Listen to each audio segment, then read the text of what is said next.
In the rolling hills of Pennsylvania, where horse-drawn buggies trace quiet paths through fields untouched by time, the small Amish community lived in a fragile harmony that outsiders would call innocence.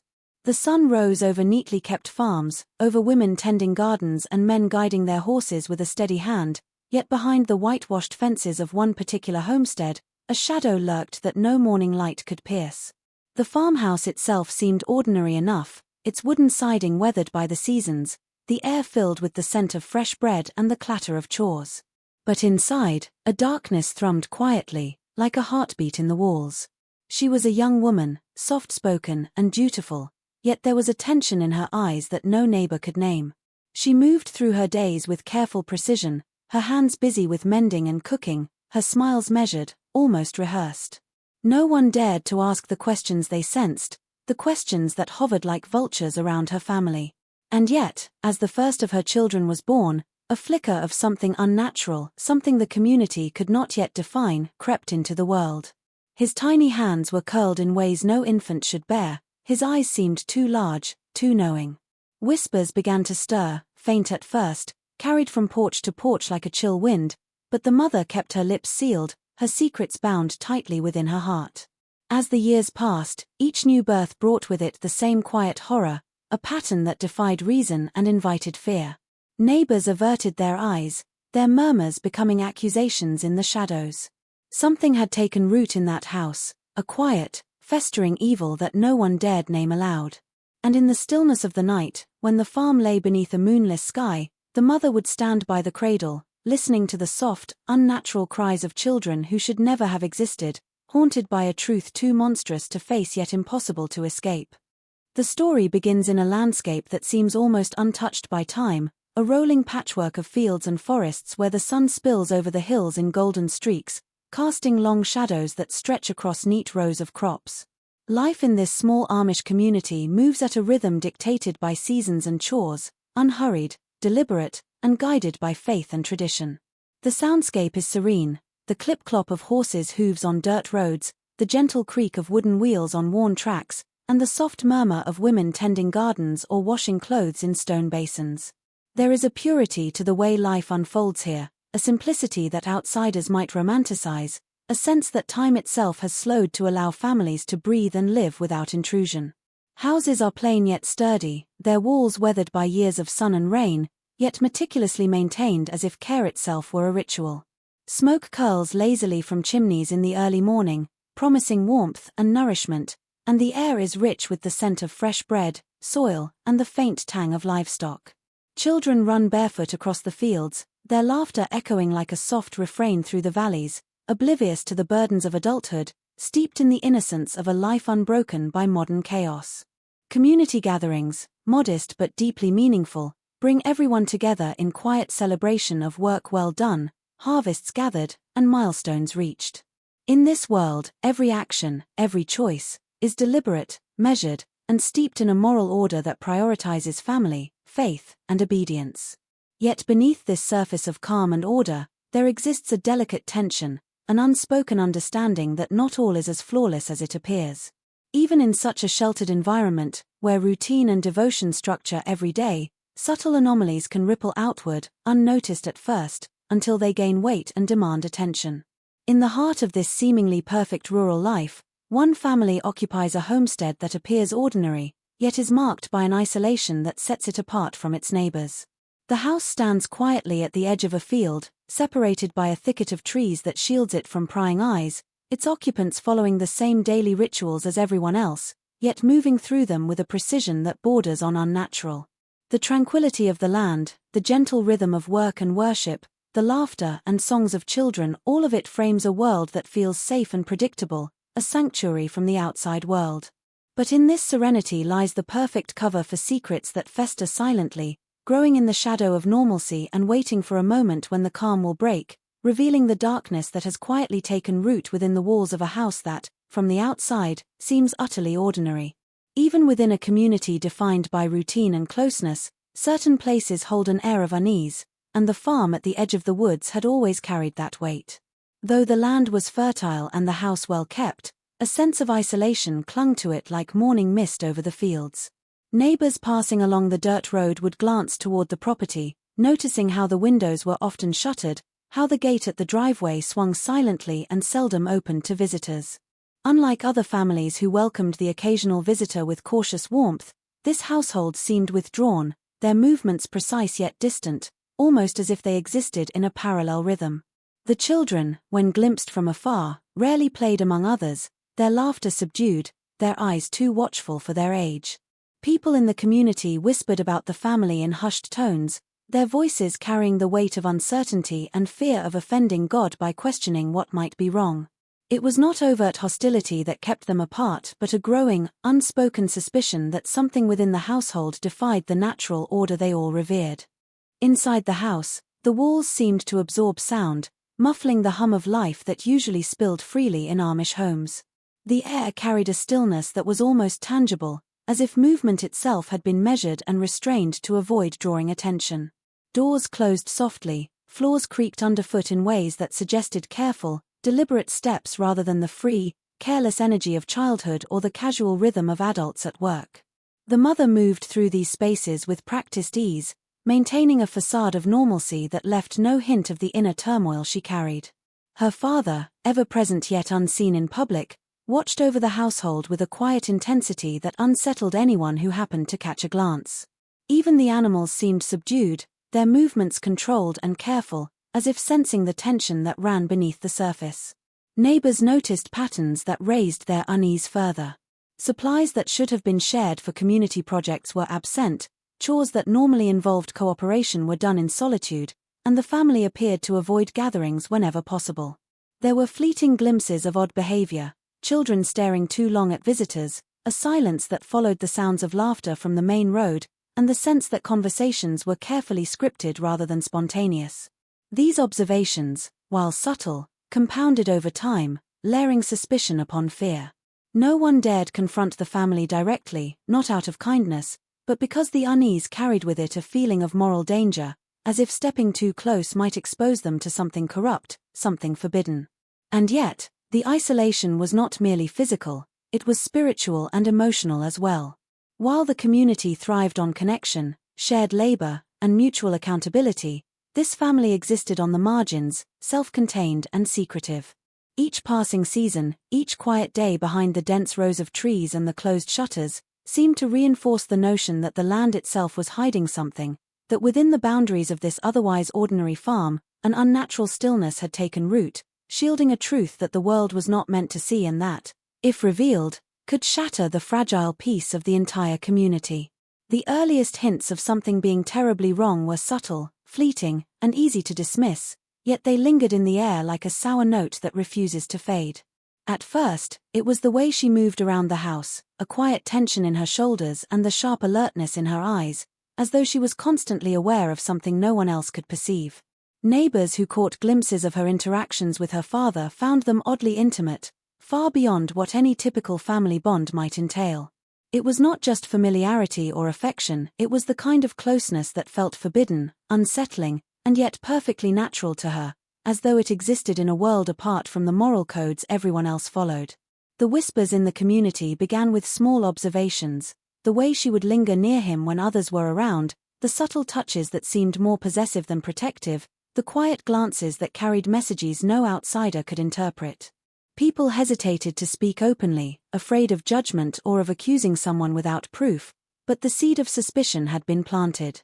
Inside the home, the dynamic was even more unnerving. Conversations were filled with a tension that outsiders could sense even through the walls. The father's authority was absolute, yet it carried an intimacy with his daughter that blurred the lines of familial roles. In the presence of anyone else, the household functioned with the routine efficiency of Amish life, chores completed in silence, meals prepared with care, and children kept busy. But in private, the daughter's demeanor shifted in ways that betrayed a secret bond, a closeness that she could not or would not explain.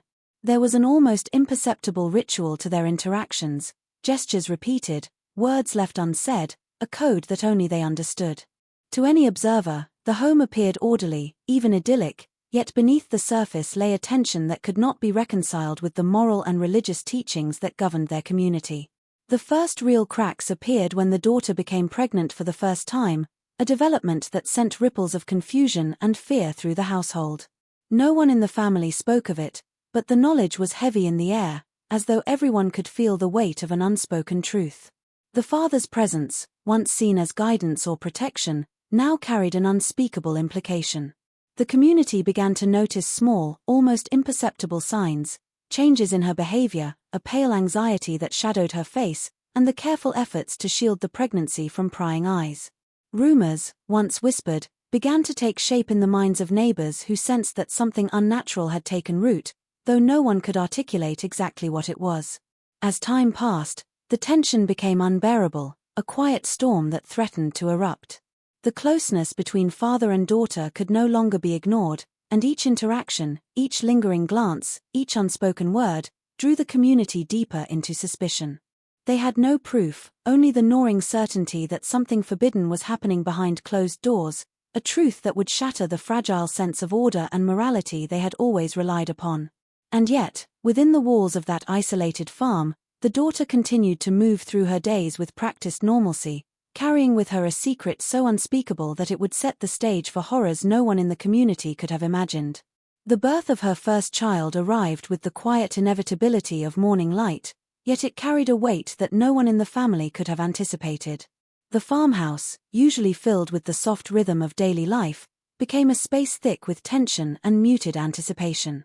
Midwives and relatives, summoned in the tradition of the community, moved through the rooms with careful hands and hushed voices, unaware that this birth would be unlike any they had ever encountered. When the child finally came into the world, tiny and fragile, the air seemed to shiver with a mix of awe and unease. At first glance, he was a baby like any other, his skin soft, his breath steady, and yet the subtle irregularities became apparent with terrifying immediacy. His limbs were twisted in ways that no normal growth could account for, and his features seemed slightly askew, as though painted with a brush that had strayed beyond the lines of nature.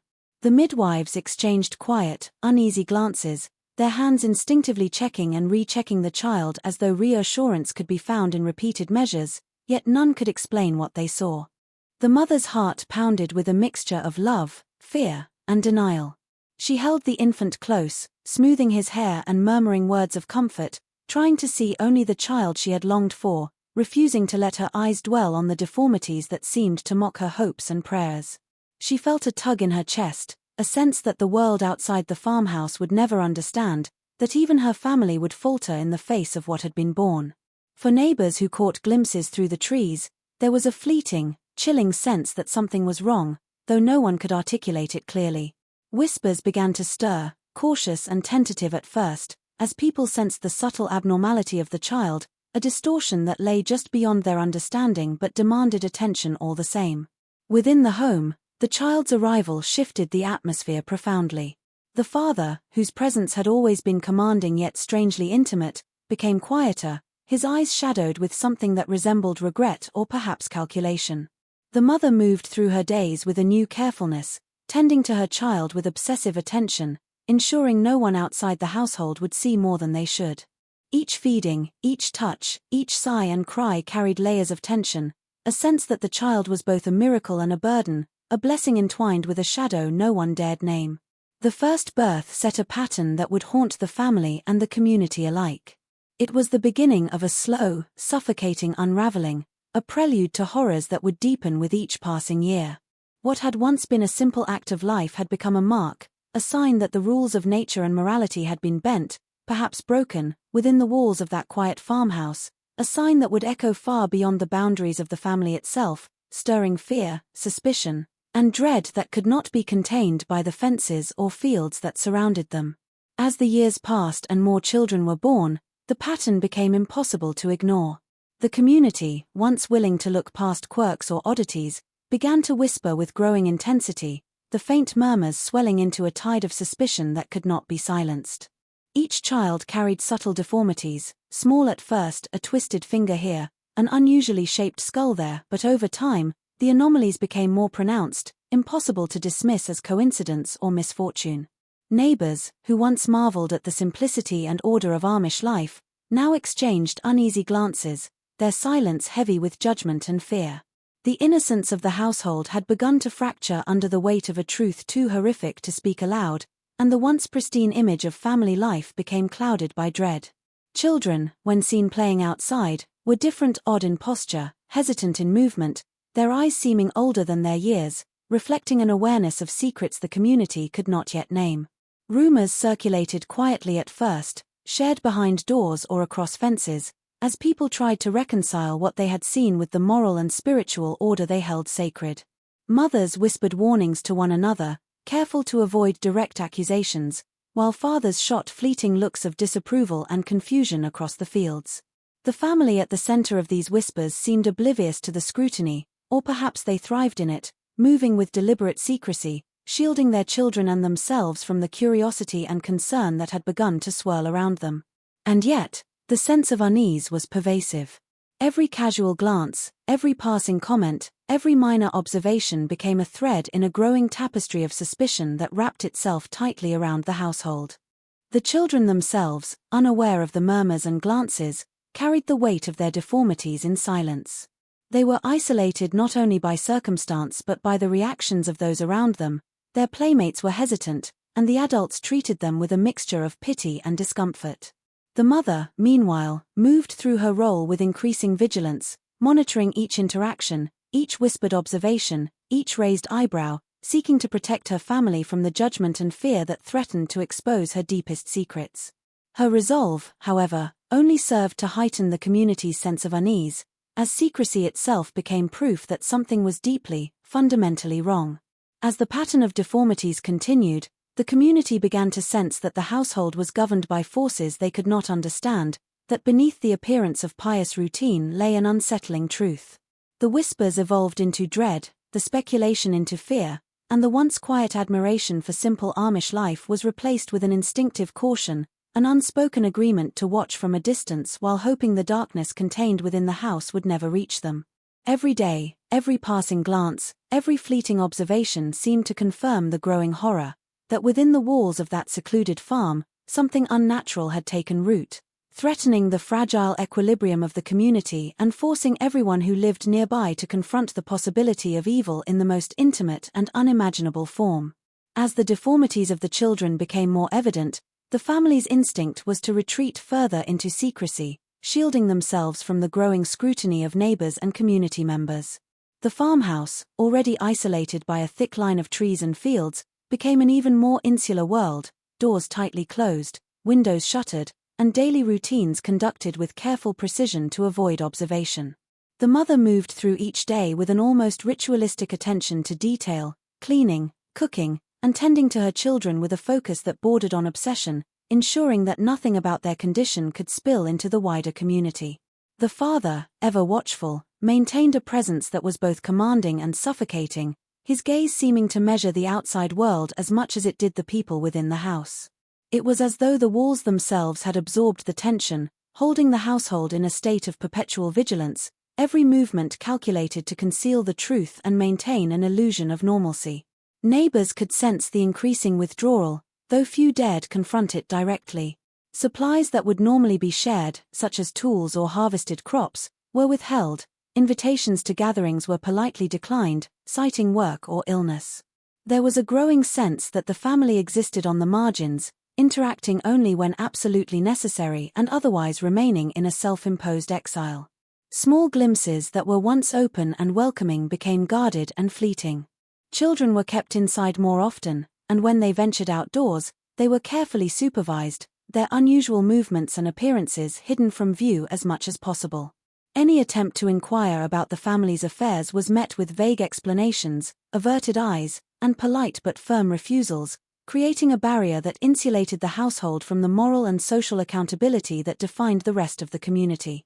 The mother's internal struggle grew alongside the isolation. She was torn between a desire to protect her children from judgment and a deep, unspoken awareness that the truth was unnatural and horrifying. Every interaction, every decision about what to reveal and what to hide, became a moral calculation, a delicate balancing act designed to preserve the family's fragile existence while maintaining a facade of ordinary life. Even within the walls of the house, the tension was palpable. Whispered conversations were confined to rooms where no one outside could overhear, Glances between father and daughter carried meanings only they could interpret, and every sound from the children, a cough, a cry, a stumble, was met with vigilant attention, as though any slip might expose the unspeakable reality. The isolation, both chosen and enforced, served as both shield and prison. While it protected the family from the scrutiny and suspicion of neighbors, it also intensified the weight of their secret, compressing fear, guilt, and secrecy into a confined space. Daily life became a performance of normalcy, each chore, meal, and interaction calculated to prevent discovery. Yet the more the family retreated, the more the outside world sensed that something was deeply wrong, a silent tension growing in the fields and porches of the community.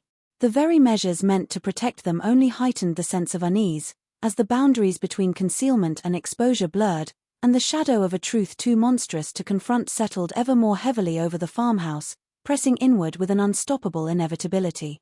The fragile barrier of secrecy that the family had built began to crack when an unexpected visitor arrived at the farm, a distant relative who had come under the guise of a casual visit but carried with them an unspoken curiosity and a keen sense for the unnatural. At first, the day seemed ordinary, the routines of feeding the children and tending the fields continuing with mechanical precision, the mother moving with careful composure while the father observed from a distance.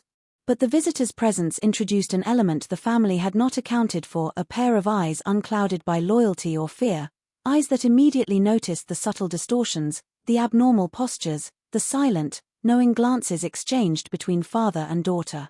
What had previously been hidden behind layers of isolation, careful timing, and vigilant supervision now trembled under scrutiny, and the family felt a tension that had never before touched the walls of the farmhouse. The visitor's attention was neither accusatory nor overtly hostile, but it carried a weight that unsettled every movement and every gesture. Questions, seemingly casual and innocuous, were asked about the children, about the mother's health, about the household routines. Answers were carefully constructed, rehearsed, delivered with a calm that masked a rising panic beneath the surface. Yet even in the measured responses, there was a sense of something missing, a hesitation that betrayed the depth of the secret they had labored to conceal. Every glance at the children was charged with recognition, a silent acknowledgement that something was profoundly wrong, and the visitor, sensing the anomaly, could not help but probe further, their presence acting like a spotlight on a shadowed stage. As the day wore on, the mother became increasingly agitated, her hands trembling ever so slightly as she moved from task to task, each motion deliberate yet filled with anxiety. The father's demeanor grew rigid, a silent warning to the daughter and a shield against the intrusion of the outside world. The children, sensing the tension, clung closer to their mother, their cries softer but more persistent, their eyes reflecting the confusion and fear that had begun to permeate the room. In a household accustomed to controlled routines, the intrusion shattered the rhythm, exposing fissures that had been carefully hidden for years. By evening, the visitor had seen enough to understand that the household harbored secrets far darker than simple isolation or eccentricity. Their questions became sharper, more pointed, probing the boundaries of civility, hinting at an awareness that there was more than illness or misfortune at play. The mother, feeling the walls of her carefully constructed world closing in, realized that the visitor's insight posed an imminent threat not only to her authority and control over the household but to the very concealment that had allowed her to protect her children from the judgment and horror of the outside world.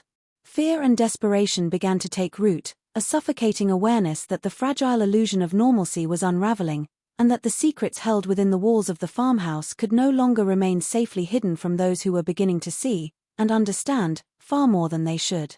The mother's inner world became a battlefield, a place where fear, guilt, and a twisted sense of loyalty collided in relentless turmoil. Each day, as she moved through the rhythms of the household, she was acutely aware of the precarious balance she maintained, the delicate threads holding her family's secret just out of reach of discovery. She loved her children with a fierce, protective devotion, yet that love was entangled with the knowledge of how they had come into the world, a truth so abhorrent that even she struggled to name it aloud. Her nights were sleepless, haunted by visions of what might happen if the truth were ever revealed, if neighbors, relatives, or authorities saw the reality behind the closed doors. She imagined the shock, the judgment, the moral outrage that would descend upon them, and the thought of her children being taken from her was a terror that rooted itself deep in her chest, twisting every thought and decision.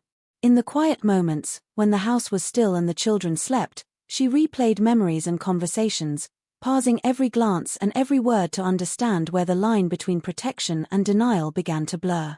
Her father's presence, once a source of authority and security, now weighed on her in a different way, an omnipresent reminder of the unnatural bond that had produced her children.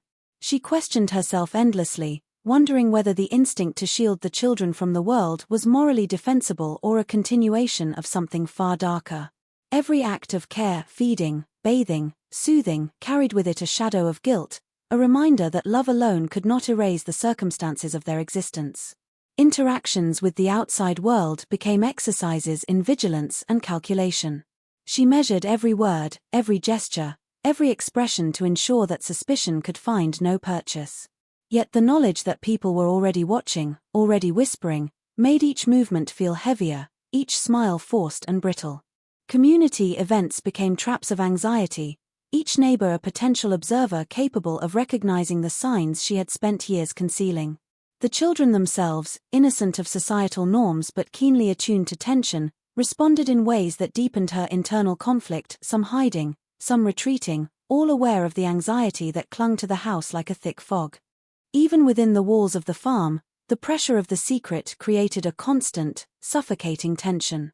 Arguments with her father were unspoken yet omnipresent, silent negotiations over what could be allowed and what must remain hidden. Each decision was a moral calculation: feed the child, tend the garden, answer a visitor's question, all balanced against the risk of exposure. She wrestled with despair and determination in equal measure, understanding that any lapse could shatter the fragile illusion of normalcy. Every heartbeat, every glance at her children, every quiet moment of reflection reminded her that she was walking a razor-thin line, suspended between the desperate need to protect her family and the unbearable truth that the very foundation of their existence was built upon acts that the world would find monstrous, acts that could destroy them all if they were ever revealed.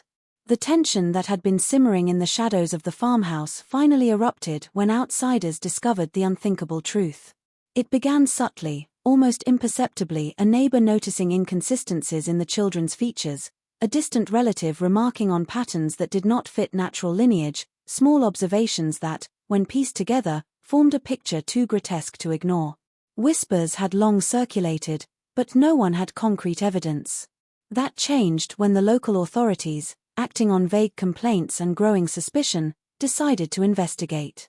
They approached the household with a mixture of caution and disbelief, prepared for eccentricity or neglect, yet wholly unprepared for the horror that awaited them behind the closed doors. When they entered, the weight of the secret hit with a force that stunned even the most composed officers. The children, 5 in total, displayed deformities that ranged from subtle malformations to grotesque physical irregularities, each one a testament to the unnatural circumstances of their conception. The air in the house seemed thick with years of concealment, every shadow and quiet corner a witness to a family's desperate attempts to hide what could not be undone. The mother's face, pale and drawn, reflected a mixture of defiance, fear, and resignation as she realized the world she had shielded herself and her children from had finally breached the walls. The father, once the figure of authority and control, could only stand in silence, the enormity of exposure reflected in the tight lines of his face and the rigid set of his shoulders. The discovery sent shockwaves through the community. Neighbors who had long sensed that something was amiss were now confronted with a truth far more grotesque than any rumor could have suggested. Conversations ceased in stunned disbelief. Even the most devout found themselves grappling with moral outrage and a profound sense of betrayal. The farmhouse, once a quiet symbol of isolation, became the center of a social and moral storm, its boundaries no longer protective but accusatory. Every action that had been taken to conceal the children's deformities was now scrutinized, analyzed, and condemned, a testament to the severity of the transgression and the impossibility of returning to a state of ignorance. Authorities documented and photographed what they saw, and the mother and father faced the relentless machinery of legal and social judgment. The children, innocent yet marked by circumstances beyond their control, became unwilling symbols of violation and horror, their very existence a constant reminder to the community of the darkness that had thrived unseen among them. The discovery shattered any illusion of safety, exposing not just a family's secret but the fragility of the moral boundaries that had allowed a community to function in assumed innocence.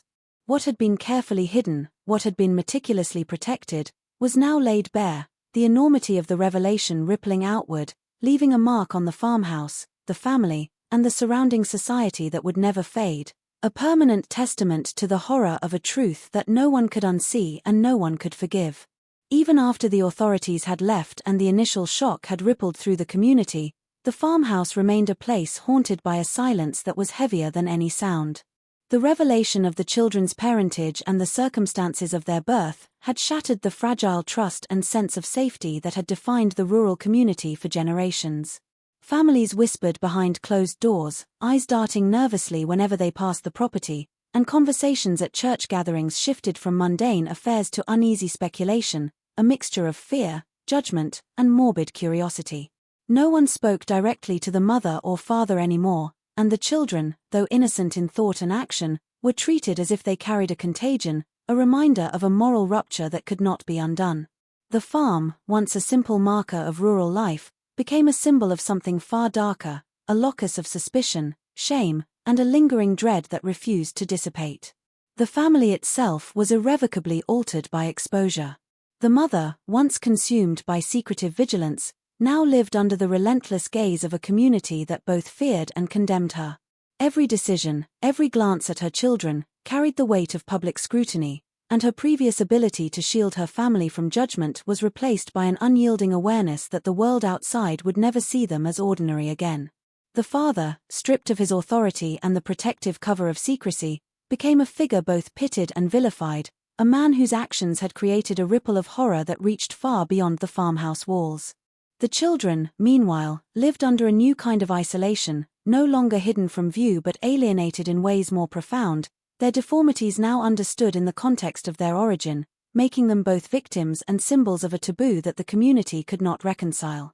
Even years later, the story of the family lingered in the collective memory of the area, passed down as a cautionary tale whispered on porches, at gatherings, and in the quiet corridors of the church. The moral and spiritual rupture left by the revelation became embedded in the local consciousness, a shadow that colored perceptions of what had once been a serene, orderly life. Fields, fences, and barns, which once symbolized simplicity and diligence, now seemed to carry an invisible stain, a reminder that appearances could conceal horrors beyond imagination. Neighbors who had once laughed and worked side by side now approached each other with a guarded solemnity, aware that beneath the surface of normalcy, darkness could fester undetected. The farmhouse itself, abandoned or sparsely inhabited after the scandal, seemed to absorb the lingering unease, its walls echoing memories of concealment, fear, and forbidden acts. The story of the deformed children, born from acts that defied nature and morality, refused to fade, haunting not only those directly involved but the wider community that had been forced to confront its implications. Even as new generations came and went, the shadow of the family's horrors remained, a persistent reminder that some secrets, once uncovered, leave scars that time cannot heal, and that the consequences of unspeakable acts can linger far beyond the lives of those who committed them, shaping the moral and emotional landscape of an entire community in ways both profound and terrifying.